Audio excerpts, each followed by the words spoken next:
Good evening, everybody. Welcome. Thank you for the hospitality, the wonderful Persian food. I'm not overly familiar with Persian food. Thank you very much. Good. So we did. Oh, well, also, of course, Anisha. I think those are the mimosas. Lynn and Duffy and Catherine. Thank you for all that. So. Here are the slides for tonight. You want to get an hour? Yeah. And so, and I sent them to Frenia. Maybe give me one. Now, so, no, let me have you pass those around first.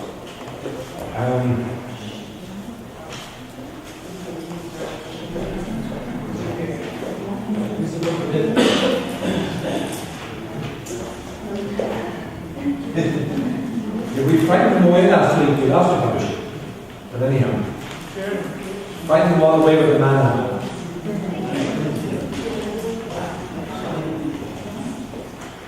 Okay, so let's begin with our prayer. All together. Soul of Christ, sanctify me. Body of Christ, save me. Blood of Christ, inebriate me. Water from the side of Christ, wash me. Passion of Christ, strengthen me. Holy Jesus, hear me. Within your wounds, hide me. Permit me not to be separated from you. From the wicked foe, defend me. At the hour of my death, call me, and bid me come to you. That for your sakes I may praise you forever and ever. Amen. Okay. So,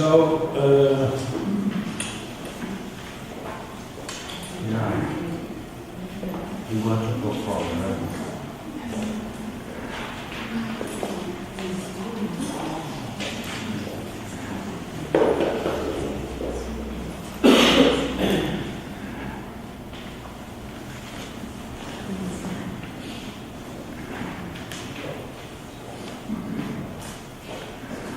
Okay, so this is session 4.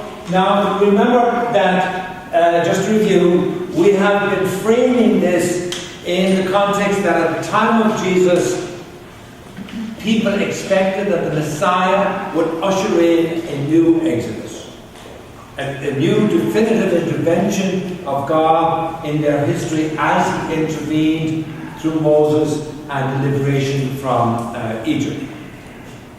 So, and that Jesus Himself consciously saw Himself as inaugurating, as ushering in that new Exodus. Okay? So, remember we talked about the elements of the Exodus. Moses, that Jesus would be a new Moses, the Messiah would be a new Moses, a new covenant. What else? A new promised land, yes. The purpose of the Exodus was not just to get out of Egypt, it was to get to the promised land. And there's a fourth one, which I'm not remembering. A new Moses, a new Passover. A new Passover, a new promised land. Alright? And then, we talked about the Passover then one night and how Jesus set the Last Supper in as a celebration of the Passover, but also changed the Passover. Most significantly changed the Passover to indicate He Himself as the lamb, as the sacrificial lamb. Right? And we'll come back to that possibly tonight. Then, though the Passover ushered in the liberation from slavery, from Egypt. But once they got into the desert, then they had food for the journey. Right? So we talked about the Eucharist being the new manna, the new food for the journey, the bread from heaven, the bread of angels. Right? The holy bread which was kept in the tabernacle, the holy meeting tent, the holy place. And then we looked at that in terms of the 6th chapter of John, where Jesus gives his most extensive teaching on the Eucharist and does it not so much surprisingly in terms of the lamb. Moses went to Pharaoh and he said, "Let my people go." Why did he say he wanted to go? He wanted to go worship. He wanted to go sacrifice. So it was, the purpose was worship.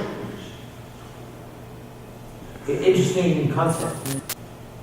You know, it wasn't all about just getting out of a harsh situation. It was about so that they could freely worship their God.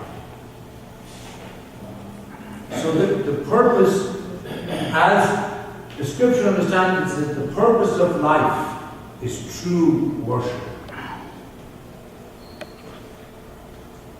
It is to be able, what do we mean by worship?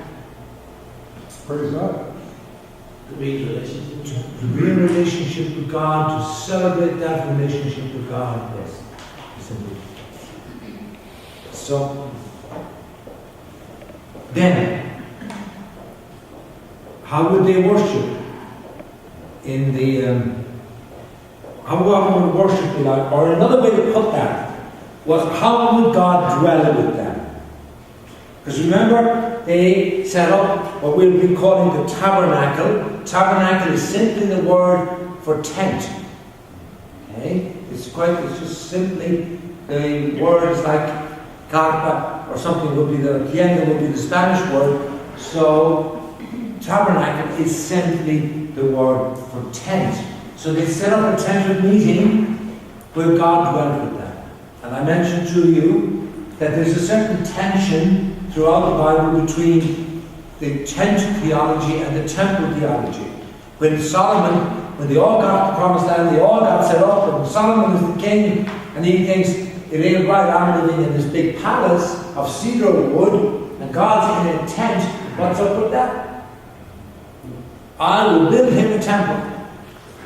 And God complains initially and says, who the heck do you think you are?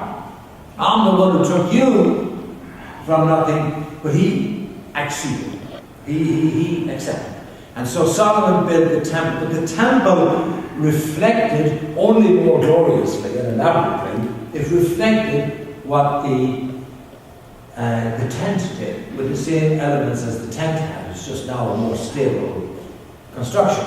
So for them, the temple was the place of worship, but it was the place of worship because it was where God dwelt with his people. Where God was present to his people.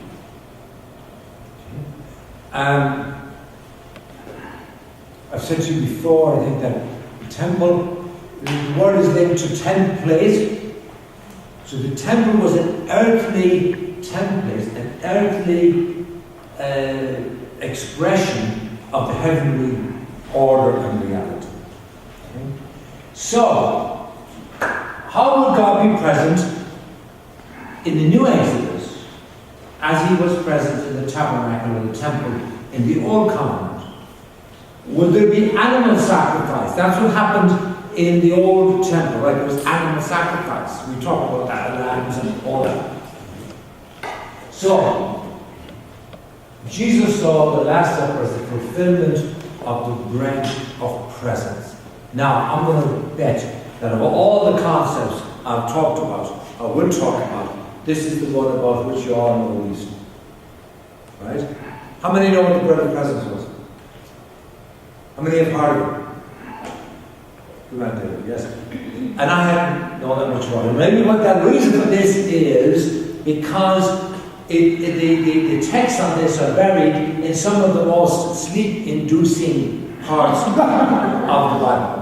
In the thickets of Leviticus and parts of Exodus, with all the instructions about worship. This is where a lot of people, when they start reading the Bible at page 1, this is where a lot of people give up. You know? So, maybe that's one of the reasons why. So tonight I want to talk a bit about the bread of presence and how it relates to the Eucharist and how Jesus saw it as relating to the Eucharist.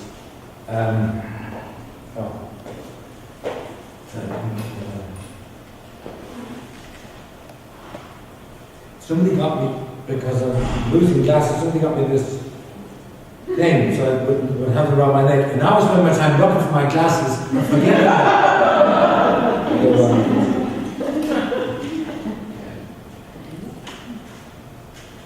So, remember, we talked about this before, but there were three things in the holy place, the Holy of Holies, the inner sanctuary, in the tabernacle, or in the, I'll put the three words here, tabernacle, temple, right? So we just don't get lost in words. It is interesting, by the way, that of course we still use the word tabernacle in our, we have every church has a tabernacle. Okay, so the three things in the Holy of Holies and the holy place is the Ark of the Covenant. The Ark of the Covenant was a golden box, is in turn contained three things, which was the tablets of the Ten Commandments, right? Aaron's staff, and, as we saw last week, a little vial or a little container of manna. Okay? So the manna was not just for eating, as we said, it was holy. It was also for veneration. Alright, so that's one thing. The next thing was the golden lampstand. We all have heard the word that they use that, the menorah. Right? How many candles in the menorah? 7 candles on the menorah, right? 7, the perfect number, the number of creation, right? Yeah. So, and this, obviously, the symbol of light. And then the golden table of the bread of presence. Definitely. Same as showbread? Showbread. A lot of old translations will use showbread as S-H-O-W, but some even older translations will spell it S-H-E-W. Bread, right? Yes. Sure. So,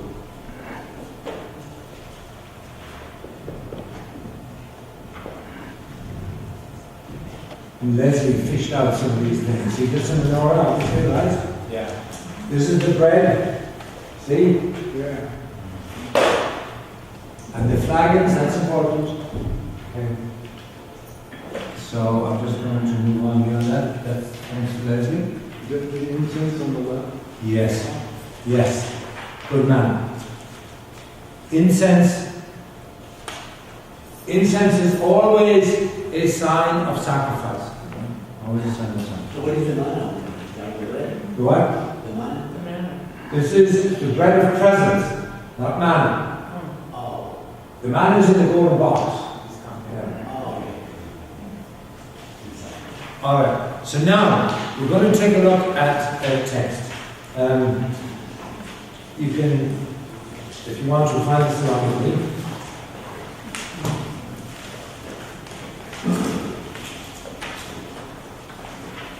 Exodus 25.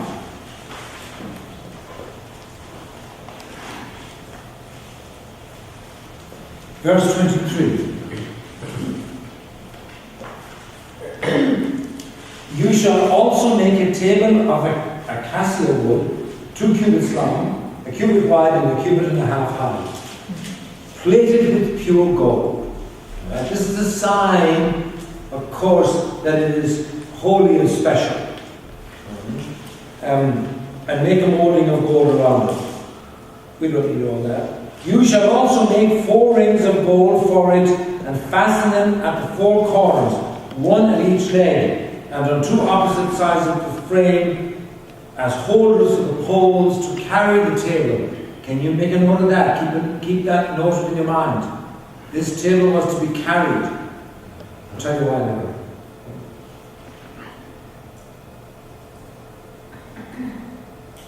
Of pure gold you shall make its plates and cups, as well as its pitchers and bowls for pouring libations. What's the libation? Wine. Wine, exactly. So it's bread and wine. You can actually sort of mentally include wine when we talk about this. On the table you shall always keep the showbread, or the bread of presence, set before me.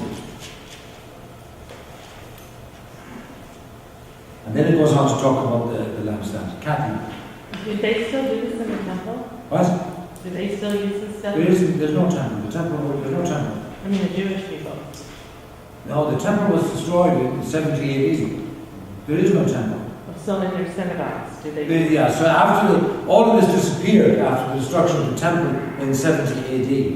So then Jewish worship became a worship mainly of the word, done in homes and synagogues. I mean, I know some of them use the word temple, but it's not a temple. There was only one temple. Oh, yeah. because So they- Temple Judea is really not accurately named because there's no sacrifices. There's only one temple, which they hope to rebuild in Jerusalem, right? Or, to be restored. So so no is the answer.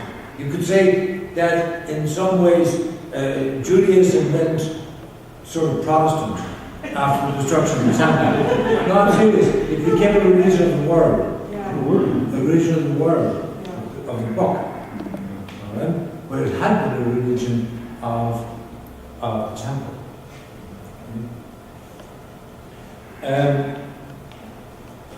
So let's jump to the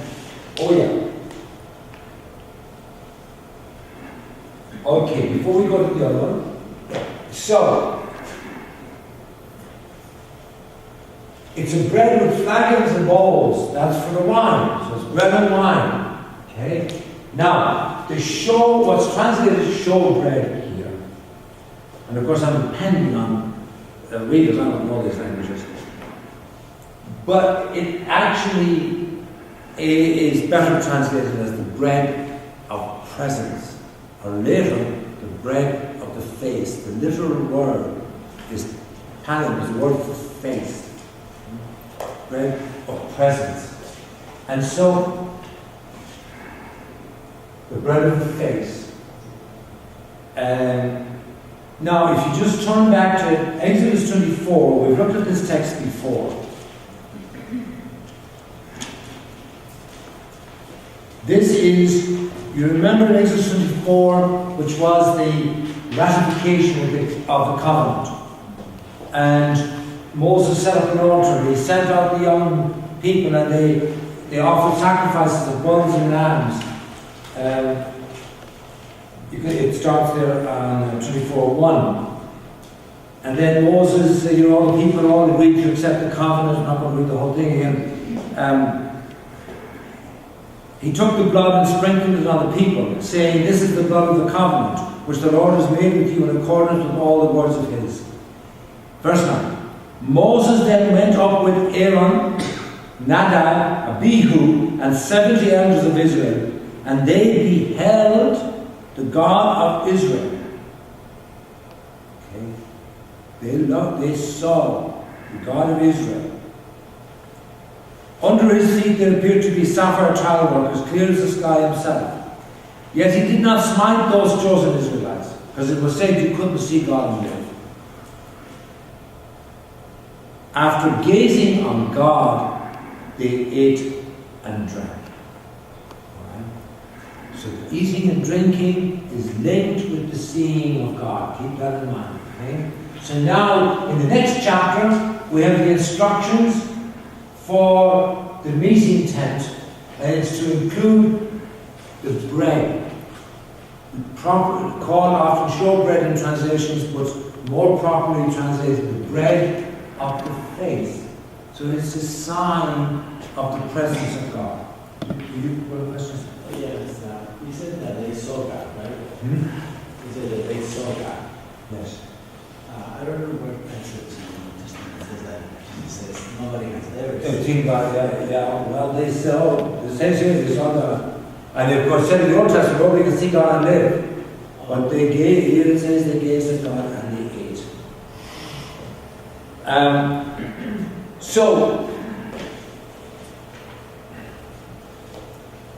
So bread is seen as a sign of the face of God. What do you think about that? What do you think about that? The bread, the face of God is bread. Bread as a sign of God. What does it say to you? Sustenance and provision. Sustenance is one thing. God is a provider, a sustainer. What else? Source of life, right? Source of bread, life. Bread gives you natural life, God gives you spiritual life. And bread is broken and shared. So bread is broken and shared. And knowing, because this is His So word. bread is It's man-made. It's Well, man-made, interesting. right? It's not fruit, like, it's not like it seems to me like a fruit would be more, in a way, kind of more godly, but I guess not. There's something to be said about So when we being say man-made. in the Mass, we say, "Blessed are you, Lord God of all creation, for through your goodness we have this bread to offer, which earth has given Right. and human hands have made." So bread is a collaboration between God Wow. and humanity, isn't it? Yeah. I mean, part of it is God's gift, and part of it is human work. It's the fruit of God's grace and human labor. That's it. Yeah.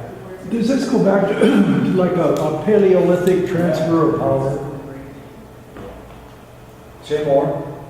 It's saying, Say more. Say more. I don't know. Okay, in the Paleolithic times, the people would have a transfer of power, and it actually amounted to cannibalism, or they'd have some ceremony where they would transfer the power from defeated enemies or from other people to their realm. Does that make any sense? No, I'm not saying that here. There's more a sign of God's being with them. Okay. The bread is the sign of the presence of God. The sign that God is with them. As he was with Moses and the leaders on Sinai. So it's not so much a transfer of power as his being with them. His staying with them. His being present to them. In the Lord's Prayer, when it says, "Give us the daily bread," it refers to one bread, not the daily bread, that the bread of another. Now, we talked about last week. Were you here? Yeah. No, it was, so, okay, so you can take it on many levels. But it is, as we went into last week, it's really a prayer for this super substantial, supernatural bread. It's really a prayer for the Eucharist. It's really a prayer for the Eucharist. Don't think it's foreshadowing what's going to happen Yeah. with later on with the consecrated word and the presence of. So bread is a memorial, a making present. Remember we talked about memorial? Not just a turning the mind back, but a making present of something in the past, of God's face, of God's dwelling. Okay. With that then we'll go to Leviticus.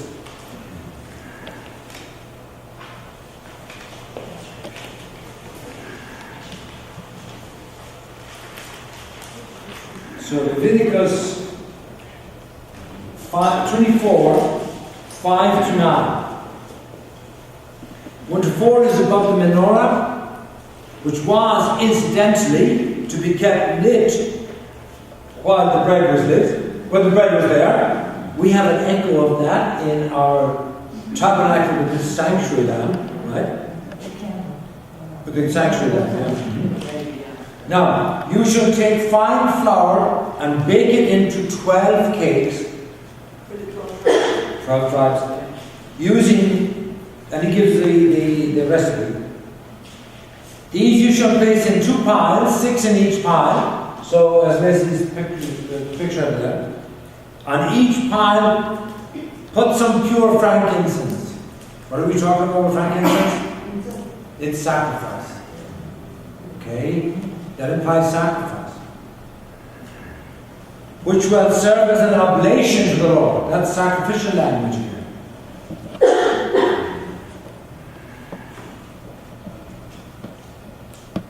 Regularly on each Sabbath day, this bread shall be set out afresh before the Lord, offered on the part of the Israelites by an everlasting agreement. It shall belong to Aaron and his sons, who must eat it in the sacred place, since, as something most sacred among the various oblations to the Lord, it is his by perpetual right. So, the first thing is, it's a sign of the covenant.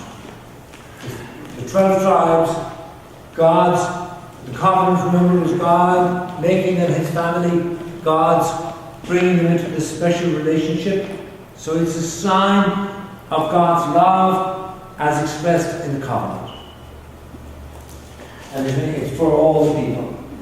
So as I say, it's a perpetual sign that God is still with them. Here's a word we're familiar with, of his real presence with them. They talked about it as the bread of the presence, the bread of God's presence with them. So you begin to see now where we're going to go with this.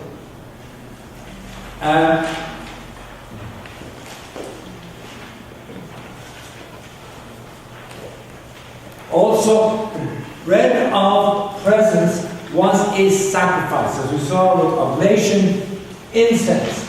Now, we talked before about sacrifice. It had to do with animals, right? As we saw in Exodus 24. The killing of bulls or lambs, the sprinkling of the blood, and all that. Remember we talked about sacrifice having kind of three types. There was the Holocaust, totally given as a gift to God by burning. There was the communion when they ate and drank, as we just saw. And there was the blood sacrifice, which is about forgiveness, reconciliation. But that's the bloody sacrifice. There was also an unbloody sacrifice. An unbloody sacrifice we have here of bread and wine. Okay, now that harkens back to Melchizedek. Remember we were talking about Melchizedek and the gift that he brought out was bread and wine. When the animal sacrifices were connected with the temple, at what times? Three feasts. Passover, Pentecost, and Booths. Not cowboy boots. Booths, B-O-O-T-H-S. Tents, booths, okay? Sukkot in Hebrew.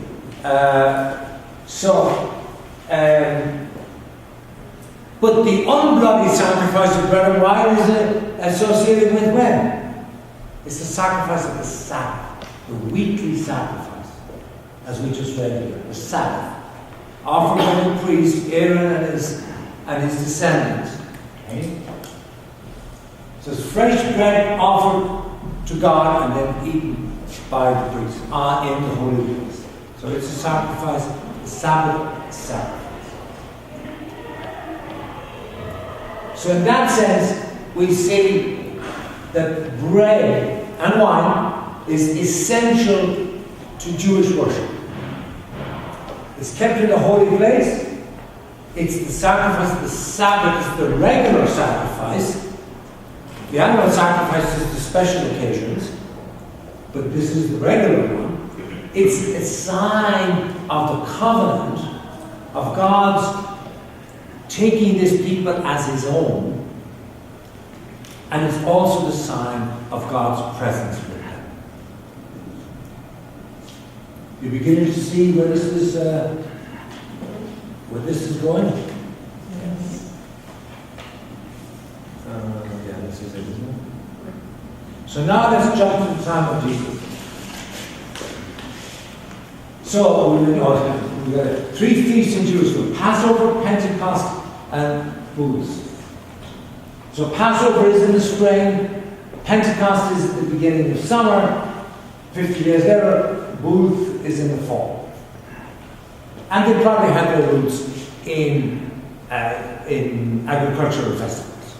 You know, they probably had to do with the sowing, the first harvest and the second harvest. Okay? And then they developed religious connotations and symbolisms as they went. But that's not our concern right now. Okay? So,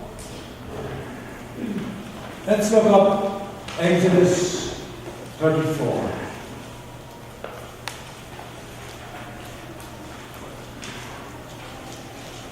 Anybody find it?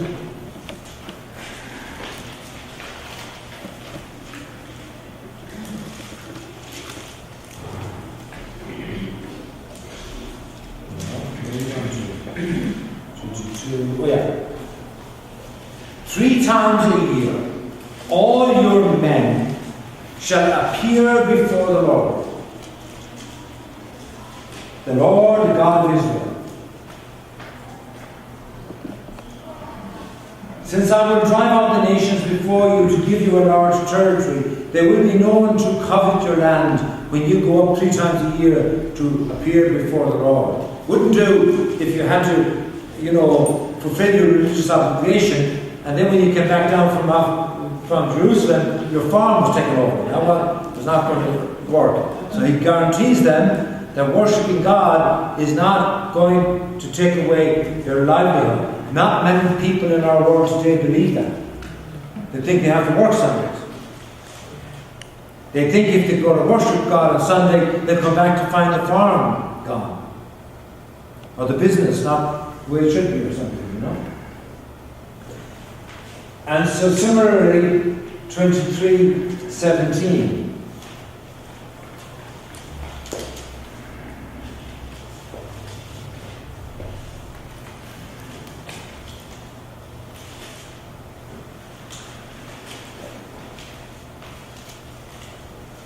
Yeah.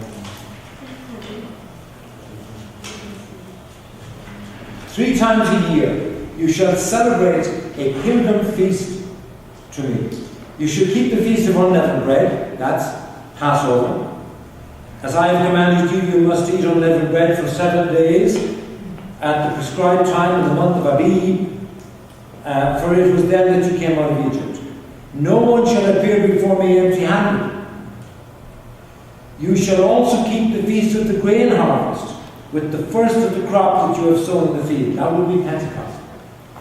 And finally, the feast of the fruit harvest. At the end of the year, when you gather in the produce from the fields, thrice a year shall all your men appear before the Lord God. Okay, so it goes on from there to tell you. So, he actually gives the agricultural foundations there.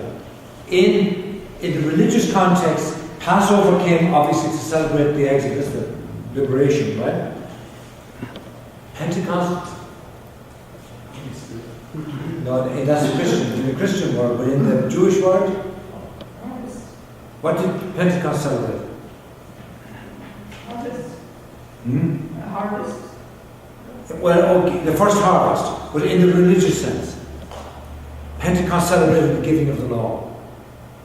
The giving of the law. So when the Holy Spirit comes, that's the new law. Interestingly, in John's Gospel, you find 3 references to Jesus celebrating Passover and also celebrating the Feast of Lights or Booths, but none to Pentecost. Because for John, Jesus is the law. Jesus is the law that is given. Okay? So, booths is remembers the time in the desert. So they have to build a tent. In Jerusalem, if you drive around the streets, you'll notice that the apartment buildings are all designed so that everybody has a balcony that's open to the sky. That's so that at the Feast of Sukkot, you can build a tent and live in that tent for the week out on your balcony. Well, they build one across the street. They do. Yeah. I kept me awake all night the other day. Yeah, they do. Exactly. So, that was that they had to live in tents in the desert for 40 years and were sustained. But it is an interesting thing to do. It would be a salutary thing, to have to move into a tent in your garden or something, anywhere, move out of your house for a week, we shake things up a small bit. Alright, so 3 times a year all your males shall appear before God. That's the way it's translated. But it is literally to see the face of God. It's to see 3 times a year you're to see the face of God. How are you going to do that? So this is where I told you, remember that When they built the table for the bread, they had little whole rings so they could carry it. So the priest went in, only the piper was supposed to go into the Holy of Holies and see what was there. This exception. They brought out the bread of presence, and they brought it out before all the people, and they elevated it and proclaimed, "Behold God's love for you." So this was the way to fulfill 3 times a year, you shall appear before God, or you shall see the face of God. Remember, it's the bread of the face. Why is it God's love for you? Because remember, it's the bread of the covenant. It remembers the covenant. God's love for his people. So you see any echo in the Mass? We take the bread before communion, we raise it, and behold, the Lamb of God takes away the sin of the world. We elevate the bread, okay, and invite it to look upon the face of God and proclaim that this is God's love for us. Okay? So bread signifies again the face of God. So, of course, Jesus would have been very familiar with all of this because he went up to the Passover every year. So he would have seen this, just as he had seen the pouring out of the blood in great quantities that we talked about last week. So he would have seen this.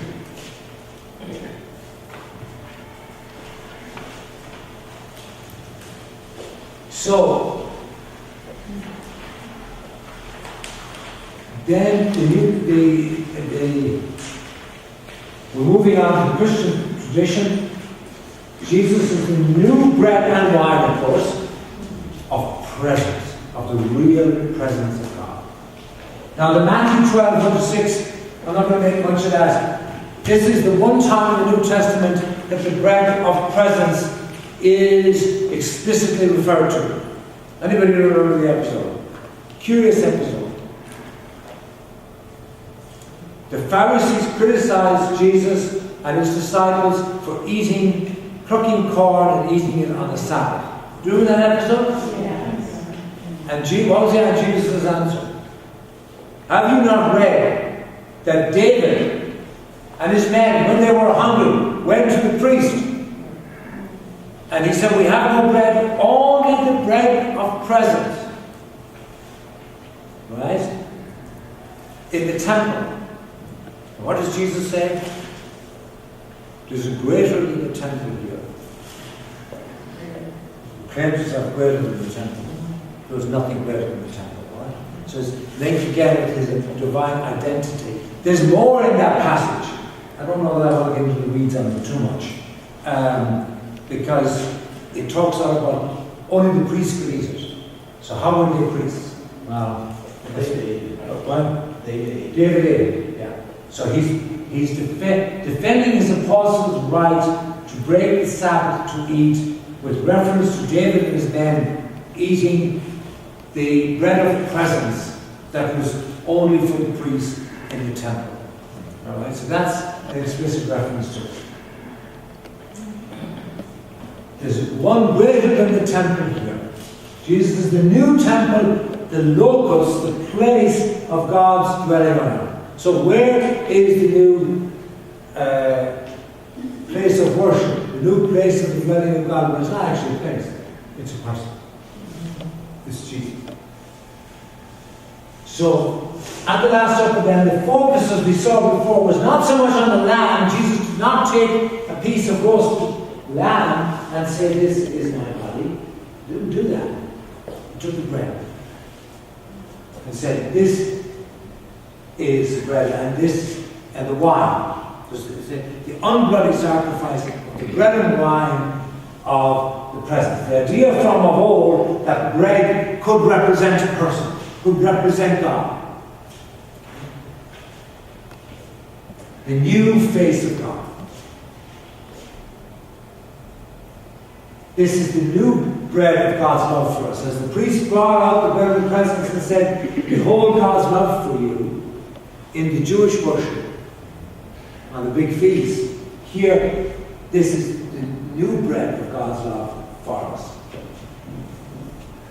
So it's the new perpetual sign of his love and of the covenant. This is the love of the new and everlasting covenant which we poured out for you. This is my bread which is broken for you. Now Paul would say, the cup that we bless, is it not a participation in the blood of Christ?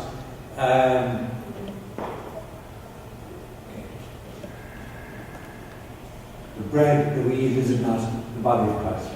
Now, you remember Luke 24, the Emmaus, the journey to Emmaus, you remember that? 2 disciples were going down that very same day to a village called Emmaus, and as they walked along the way, a stranger fell in with them, and he asked them, but it said their eyes were kept from recognizing him. That there was something, it didn't say that they couldn't recognize him, their eyes were kept from recognizing him. So he begins to explain the scriptures, and then their hearts burn, well, that's just not the end. Then they come to Emmaus, and they say, stay with us. Stay with us. So he goes in and stays with them. He takes bread, and he blessed it, and he broke it, and he gave it to them. And they said they recognized him in the breaking of the bread. All right, that's the Eucharistic action. Whereupon he vanished from their sight. What's that about? This is the risen Jesus saying, this is my presence now. The breaking of the bread is my presence now.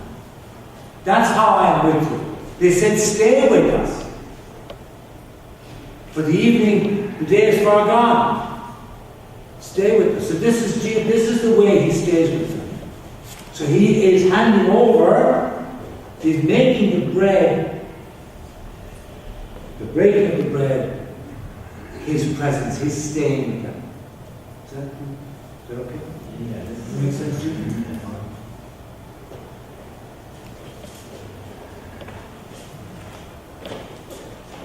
Yeah, College, any question?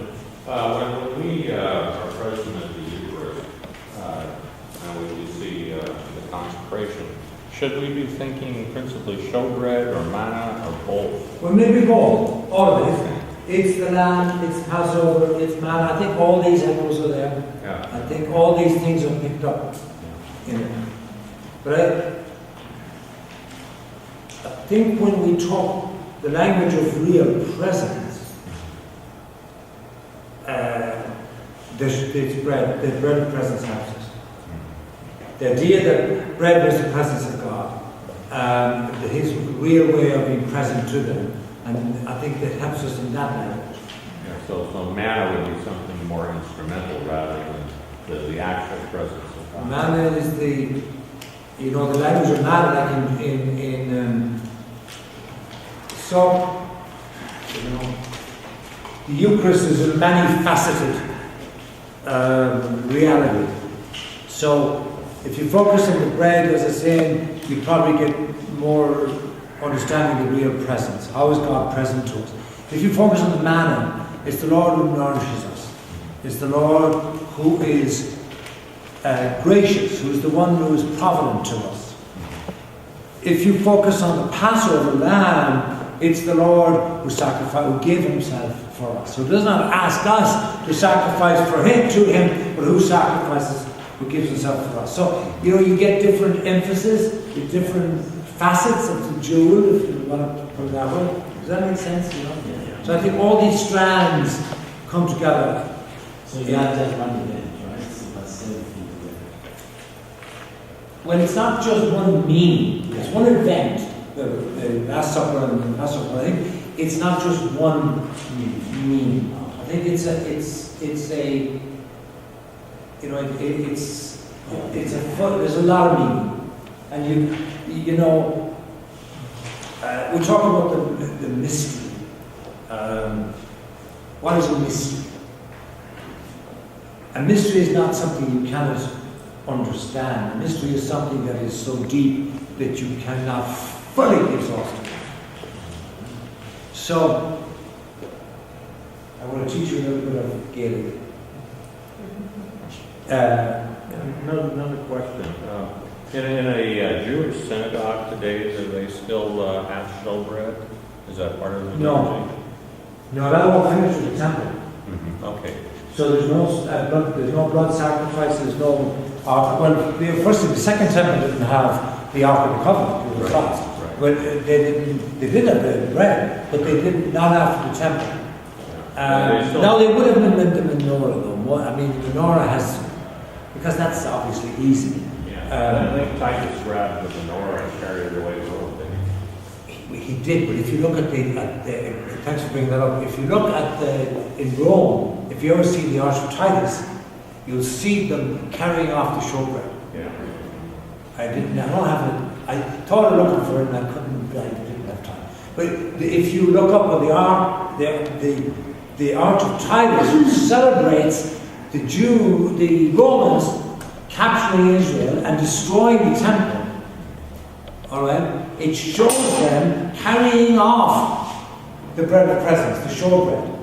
It's chiseled into the monument and the menorah too. How the Ark of the Covenant? The Ark of the Covenant was lost after the destruction of the first temple by the Babylonians in 587. Yeah, in 587. So then they came back, Cyrus and them back, and they rebuilt the temple, and they went through various elaborations until the time of Jesus. But then in 40 years after the death of Jesus, it was raised, it was destroyed. Yeah. So, back to the Gaelic. The Irish word for a secret is rune. Rune. Is that right? Or you could call it R-U-N-E. It's a little slightly different when you get it down. R-U-N-E. So, the word for mystery is rune jiva, the secrets of God. Secret of God. Rune what? It is rune, well, no worry, Irish word. The secret of God. It's rune Jiva. Jiva is the word for God. Then, they also talk about, if some of you know old Irish songs, they talk about Eileen a room. Eileen, it's a word for love too. Now that all fits, doesn't it?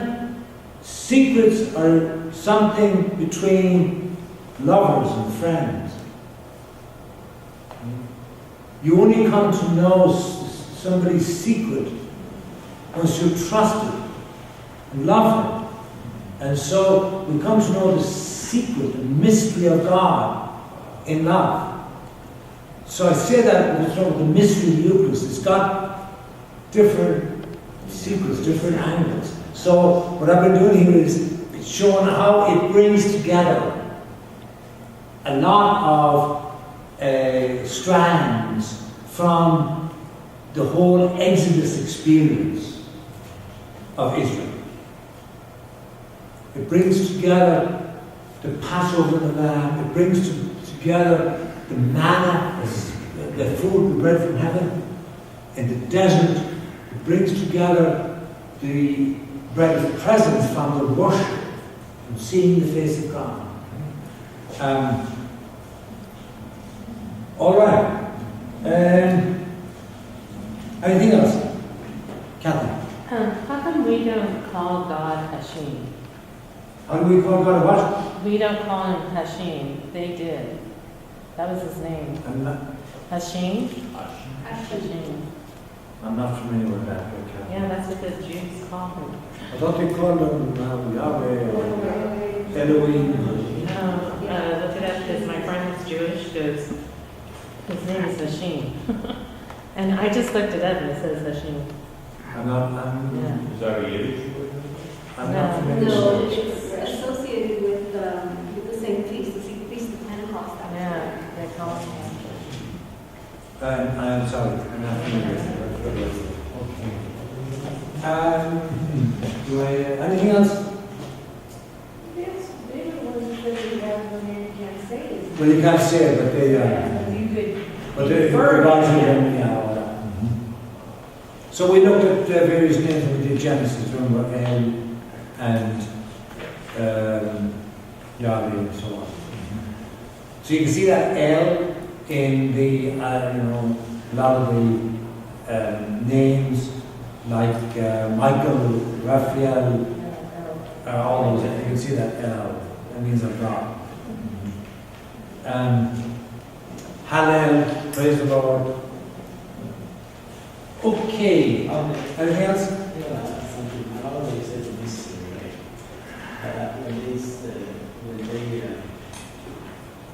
When they were shopping with one of the apostles left, and he said,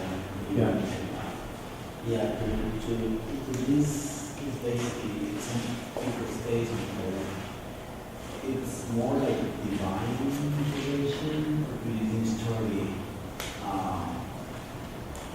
Which is, there is some people stay, and some other people didn't. They didn't want to accept it, even though they knew what he was talking about. they didn't know what he was talking about. But Peter says, we're going to stay anyhow. Because you have the words of eternal life. He didn't say, I understand what you're talking about. He didn't. But he's not, because of the relationship he had, he stayed. Yeah. So, I think the last thing we don't understand, some people, I guess, when they don't understand things, maybe do reject God. Most of us live with that ambiguity, that we keep faith in God even though there are things we don't So understand. definitely the knowledge, it's something that Christ really, like the Pharisees knew so much about the scriptures, but when Jesus came, it seems to they still believe in him. Yes. Because in some ways, what they knew got in the way. They weren't all open to the new, okay, well, maybe we'll, what's starting a new piece.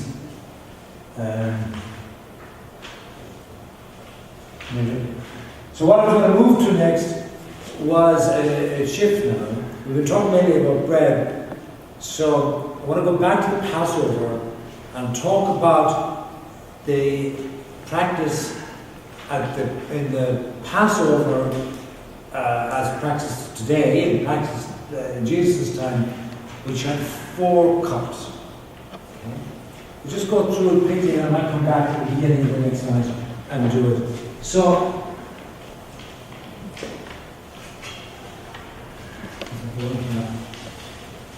firstly, the instructions were they were to fast from 3 p.m. until Sunday, before the Passover. And that's picked up in our practice. In our practice, we have a fast. It used to be a big thing in the old days, with any of you of a certain age. You used to have to, up until the beginning of the century, they had to fast from 12 midnight. But then when I was a kid, we fasted for 3 hours. Now it's 1 hour, so the fast takes 1 hour anyway. So the first cup was an introductory cup, the cup of sanctification. This cup was blessed by the Father, and I'm going to leave off the formula until friendlies with us next week, because she asked about this specifically, the blessing.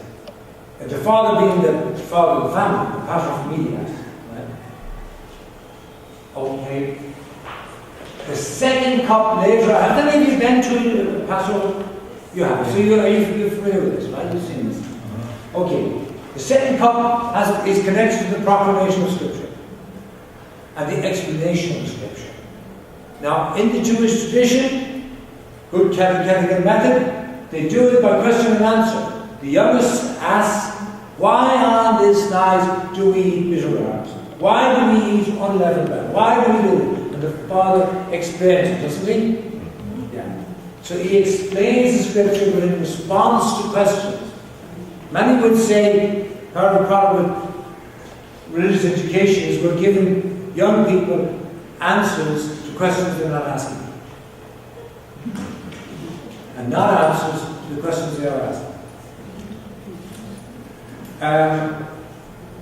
So, in the Last Supper, Jesus takes over the role of the Father and explains the bread. This is the bread, take and eat, this is my body which is given for you. This is my common. Alright, now, we will come back and review this next time, okay? Just to give you a taste. Where are we going? You're right. Now, the third cup, when is linked with the eating of the meat, the sacrifice of thanksgiving. We'll look at that text next time. Okay? It's the cup of blessing. Paul explicitly refers to this relation to Eucharist. The cup of blessing that we drink, is it not a participation in the blood of Christ? In 1 Corinthians 10, I believe is the reference. Alright. Now, the fourth cup is the cup of praise. The Hallel. Hallel, hallelujah, praise the Lord. And 118 is the big cup. So now, here's the question. Did Jesus drink the fourth cup at the Last Supper? No. No was the answer. In the synoptics, yeah, he did not. It said after supper, they sang the hymn and they went out, they went to Gethsemane, didn't they? Now what does he say? What's his prayer in Gethsemane? Take this cup away from me. If it were possible, let this cup pass me by. And we'll come back and say before that.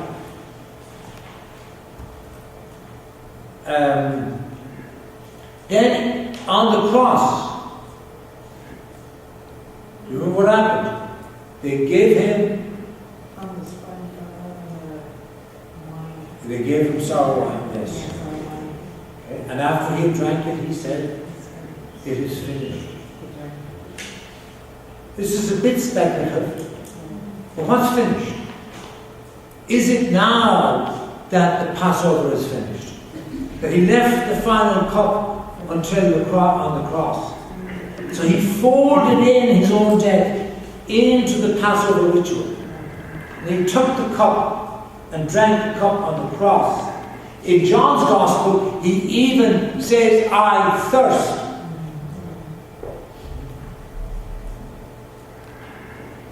And he says, it is finished. So there's a strong argument. We're not putting this out as absolute or something, but you can make an argument, a cogent argument, that specifically he does not complete the Passover at the Last Supper. He does not drink the final cup. The final cup is the cross. He prays about it in Gethsemane, and he drinks it at the cross, and then he prays, it is finished.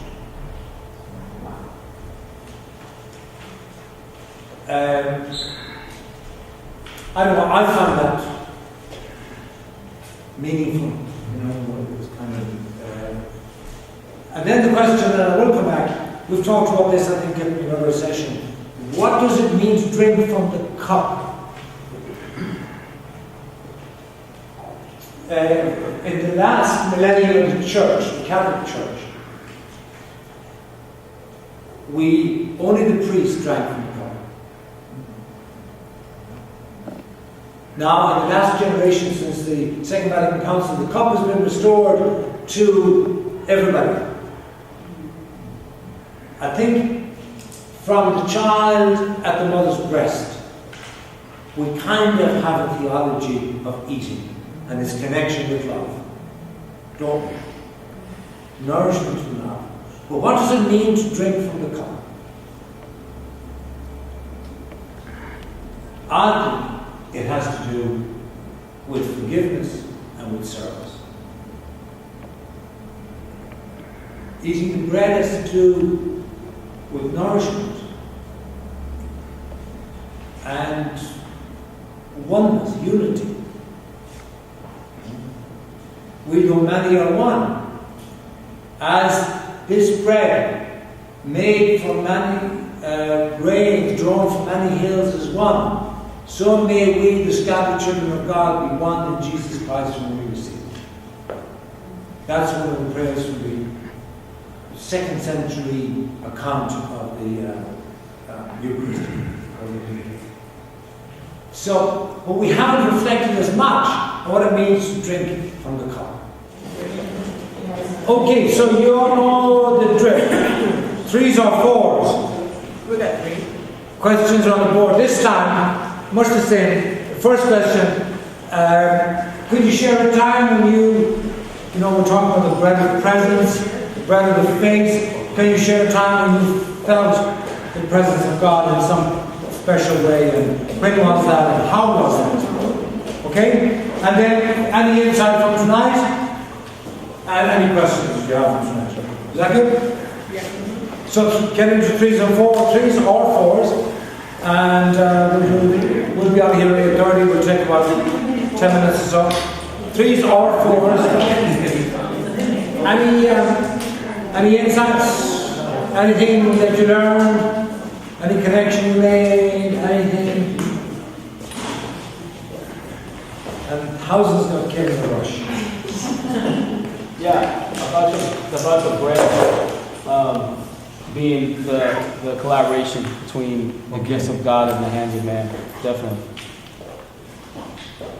Anything else?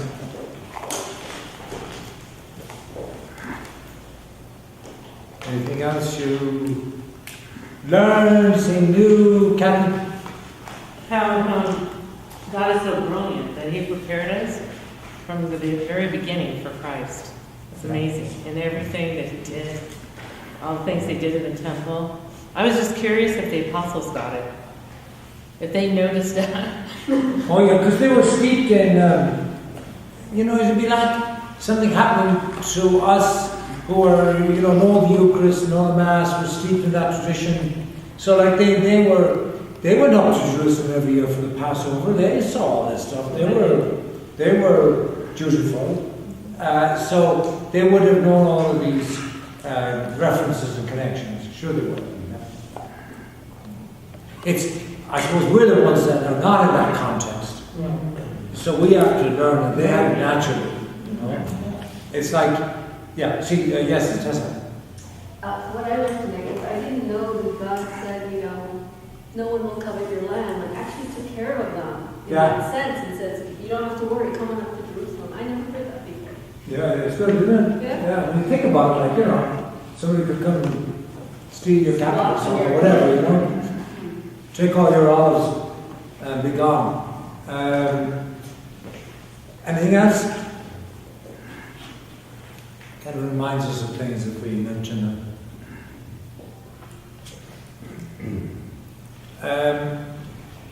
To me, it's interesting to see how much of the Eucharist not just goes back to the Last Supper, but goes back way beyond that. That we're echoing and picking up actions and rituals and words that were used all through the Old Testament. All right, any questions? Yes? Okay, you said there were 3 types of sacrifice. There was the blood sacrifice, the bread sacrifice, and what was the third one? Well, I said the other one was the Holocaust, the burned offering. The burnt offering. When they burned it, it was given as a gift to God. You can call it a gift sacrifice if you like. The burnt offering. Yeah. And why is it called a Holocaust? That's what Holocaust means, that it was burned. So it's put out of human hand, put beyond human reach, which is to say, into the reach of God. Yeah. And smoke rose up. All right, any other questions that, yes? You said the 3 festivities that they had. So it was Passover, Pentecost, which means 50 days, and then the last one, in the Bible sometimes call it the Festival of Lights, but generally known as the Feast of Booths. B-O-O-T-H-S. Okay? Booths, which a booth is a tent, it's like that. So the sacrifice is different in each Passover No, the sacrifice was not different. No, they offered the animals. Oh, the same sacrifice. Same sacrifice, but it was 3 different times. So 3 times a year. In the early... So, just 1 second. So, if in John's Gospel, where Jesus says, I am the light of the world, that whole teaching on the light, that's during the Feast of Booths. What they did was they carried lights around the temple. Okay, so that was linked to the festival. I am the light of the world. I am the light. Okay, sorry. Oh, I wanted to know about the early house churches. When did the liturgy of the Eucharist really become formalized? That's a good question.